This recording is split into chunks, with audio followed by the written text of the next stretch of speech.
Hey everyone, welcome to my channel or welcome back to my channel. Today I'm going to be doing the cake book tag.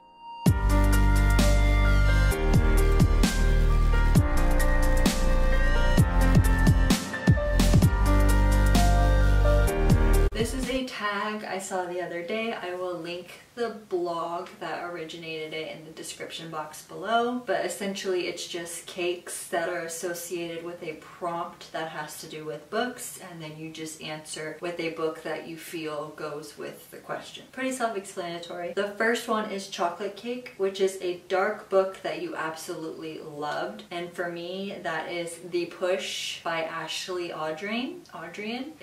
I don't know how to pronounce her last name, but that was a very dark book that I really enjoyed. It was so dark at times that I felt like I needed to put it down, but I was so engrossed in it that I couldn't put it down, and I read it very, very quickly. So if you have not read that book, I highly recommend reading it. I believe it came out in 2021, maybe the end of 2020. I really cannot remember. It's a debut novel and it was fantastic. The next is Vanilla Cake, which is a light read, and for me that's The Unhoneymooners by Christina Lauren. I flew through that book. It was such a cute enemies to lovers romance book that had a little bit of comedy and other issues mixed in, but the other issues that were in it were not anything like too extreme, that it was still a pretty light read. Next is Red Velvet, which is a book that gave you mixed emotions. For me, Verity by Colleen Hoover. That book gave me a lot of mixed emotions. Also a very dark book that I could not put down, even the parts where I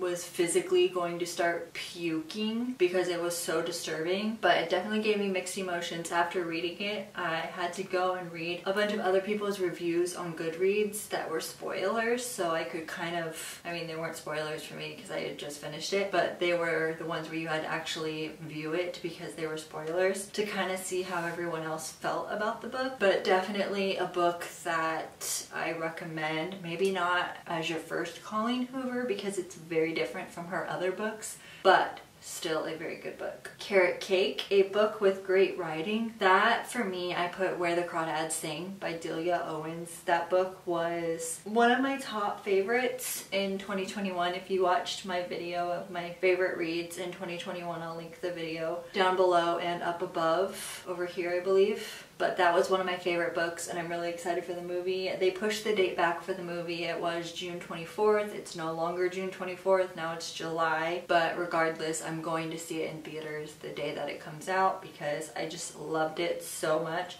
The book was fantastic. The writing was amazing, especially the first 70-ish pages because of the fantastic writing about character development. It does start out pretty slow because of the character development, but I think that's very crucial to the storyline to know who these characters are and why they're so important to the story. Next is Tiramisu, which is a book that left you wanting more. And for me, I put Not a Happy Family by Sherry Lapina. I didn't know how to interpret this question because is it a book that left me wanting more because it fell short for me, or was it a book that I enjoyed but I wanted more? So I put Not a Happy Family by Sherry Lapina because I did enjoy it. However, when we figured out who done it, I was kind of annoyed that that's who it was. I felt like we read all of that, worked up to find out who did it, and it was that person in that way, and I don't know. It was just, that part fell super short for me, and I definitely wanted more with that. Either someone way more extravagant, or that person with someone else, or with more people. I don't know.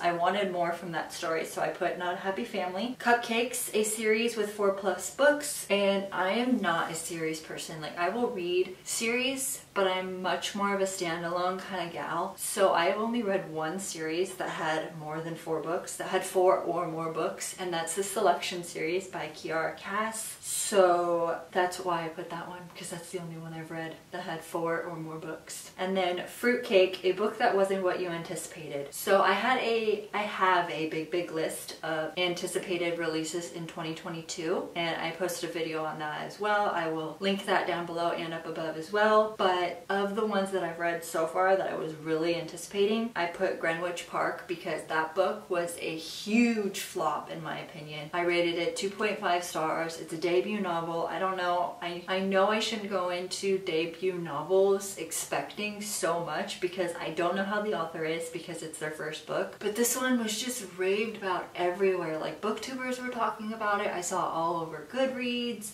when people were receiving ARCs, and I was just really excited for it, and it just flopped so bad. For Fruitcake, Greenwich Park by Catherine Faulkner, it just was not good. I read it in February. I'll link my wrap up above and down below as well if you guys want to watch that. So those are all the books for the cake book tag. Thank you so much for watching. I hope you enjoyed this video, and I'd love to see your responses, whether that be in your own video or in the comments down below. Don't forget to subscribe and turn on post notifications to be notified every time I upload, and I'll see you in my next video. Bye!